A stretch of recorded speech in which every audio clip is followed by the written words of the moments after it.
Hey everyone, Irit here with a new process video for Hip Kit Club. I think this will be my last layout using the April kits. I just received the May kits. You can watch what's in those kits on my channel. I will hopefully remember to post a link here on the top right corner of the screen. So I am using my theme or mission or assignment for today was to use multiple cut files. So I used the happy cut file for my title and these adorable balloons. I love balloons and they work really well with the Dear Lizzie balloons that are also in the kit. And I will make sure to incorporate those. We got the sticker sheet from her latest collection and then also those layered embellishments. And I have used already the balloon sticker on a different layout, but I do have that layered piece and I will use it here. Now, I really had fun making this layout. You can see I'm struggling a bit. Don't worry. I'll make it work eventually. I really wanted white, but I also wanted to use that very light pink cardstock. I love that color. It's like this blush pink. It's beautiful. And I thought it worked really well with my photo. But I don't know. I was having a hard time kind of placing everything because those balloons are pretty big, and I think I'm also just not really used to working with one 4x6 photo and a large title. I don't know, I really prefer like a couple of smaller photos or a square photo.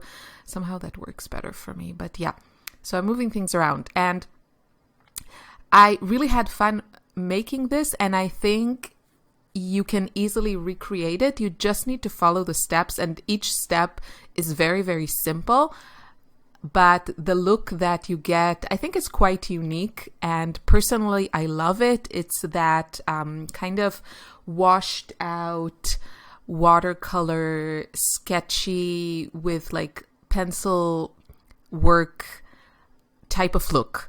You'll see this coming together, but don't be intimidated by the finished result. So I wanted to adhere stuff to my page, but then I decided I also wanted to add some stitching.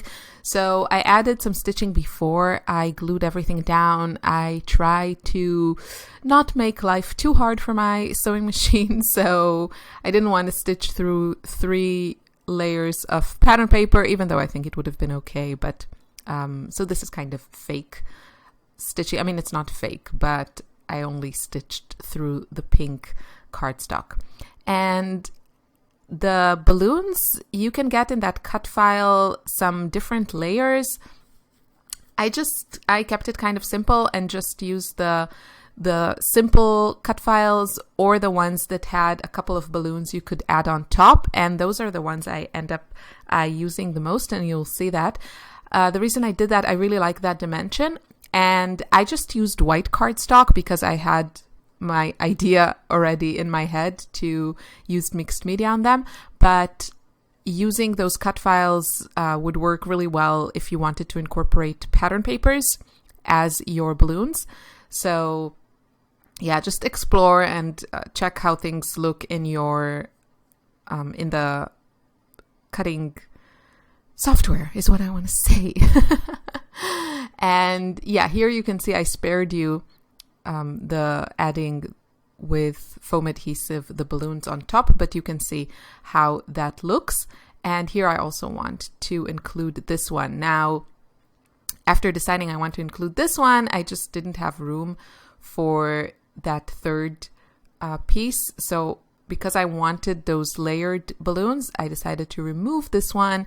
And yes, since I used hot glue, that was interesting.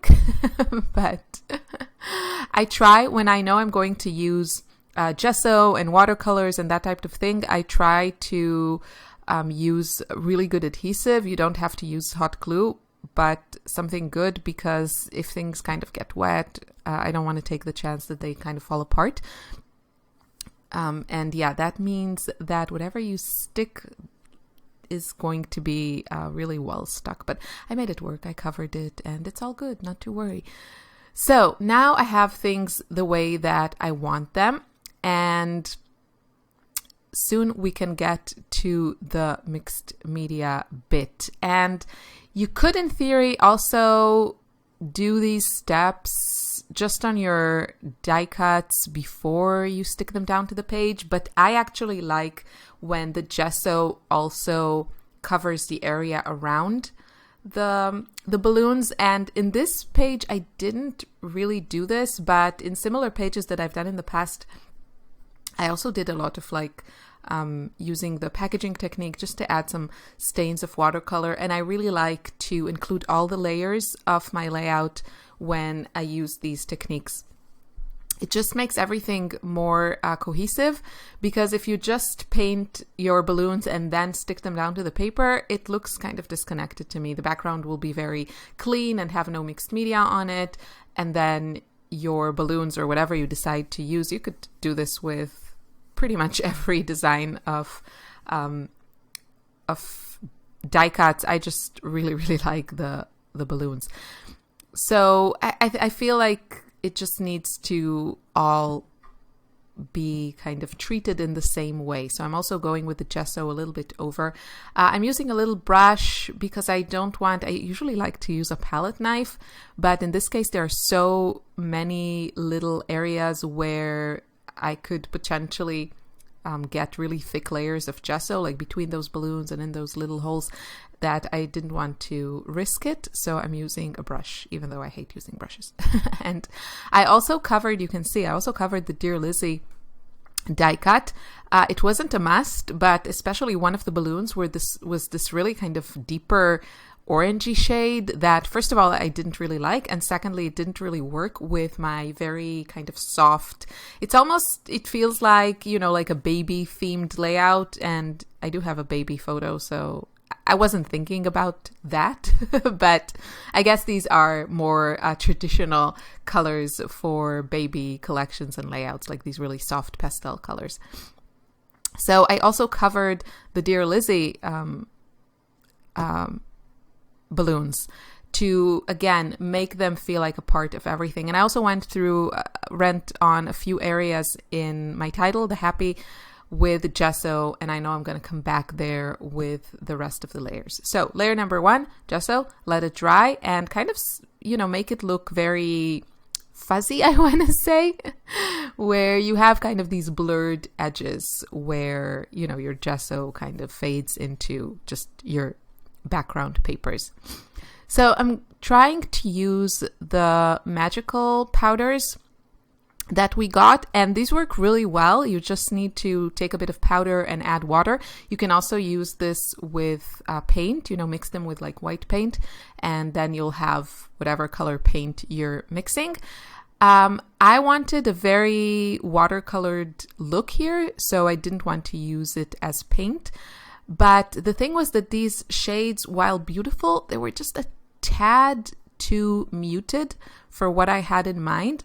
And when I watered them down, I wanted very watered down light colors. And when I watered them down, they kind of became even more muddy. So I'm going to bring some reinforcements from my shimmers stash, just because that's what we've received in kits in the past.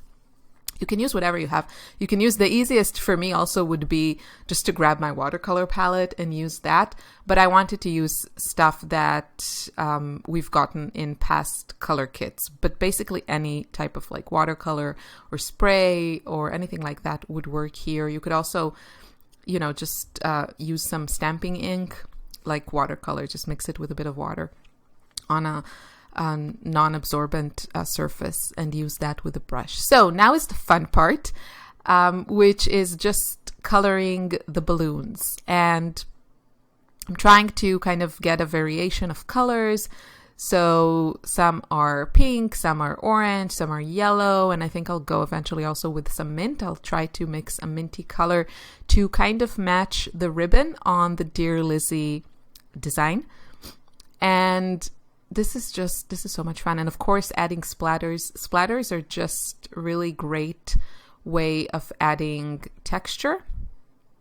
And I added a lot of splatters here. So this is step 2. add some watercolor. And actually, you want to add at least a couple of layers of watercolors. Let it dry between layers, and then go back and add just some deeper color or some darker color or some muted color. Add the base, like one area at the bottom of your balloons. That really gives it more dimension. Makes it look less flat, obviously. That's more dimension. And it just looks better. It's more detailed. It just looks better. So take my word for it and use at least a couple of layers and just have fun with it. I could see myself, doing something similar with just a ton of these cute balloons and, even skip the whole background with addition of pattern papers and pink cardstock. Just use like a white background and have fun, because this is really, like, for me, this is the really, really fun part. And I also like the gesso here serves kind of two purposes. The most important is to protect the paper from all the watercolors, but also it gives me that kind of creamy color, which I like my gesso. And I haven't been able to find a gesso that is super, super white, like my white cardstock.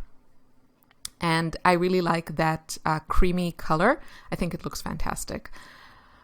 And also the way that watercolors look on gesso, I really like it. So I prefer it than the way that they look on just cardstock or pattern paper. They just look good on gesso. So actually 3 purposes. Okay, the next step, you can go back and add watercolors again, but what we're going to add, which I did, I think off camera kind of here, is pencil work. And basically I'm just sketching very, very loosely, very, very sketchy, and I'm repeating some areas of the balloons with my pencil. You don't have to know how to draw anything, of course, although of course you can create your own embellishments this way without using a cutting machine. You could just draw whatever you want and fussy cut it and use that on your layout. But I'm just following the design here, and that adds, again, such great detail. You can see everything in the close-up shots at the end. I personally love this look. It really reminds me of like a children's book illustration type of thing. The texture is beautiful of those layers of watercolors and gesso. Again, you'll see it better in the close-up shots. I know it's kind of hard to see it from so far away. And then I just added, like, my finishing touches were some more stickers from the Dear Lizzie goodies that we got in the kit. And I also added a little bit of gesso on the stickers just to make them look like a part of the whole design. It just looks a little bit, they look a bit different if they're completely, clean. And then I have all those gessoed watercolor areas. So yeah, that's why I added just a little bit, not enough to erase the design. And yeah, going back again with the pencil, you want to wait until your watercolor is dry, because cardstock is kind of fragile and you might damage it if you go in with the pencil while everything is still wet. So I just added those Heidi Swap corners for your photos, and here is a closer look. I hope you feel inspired. Thank you for watching, and I'll see you in the next video. Bye.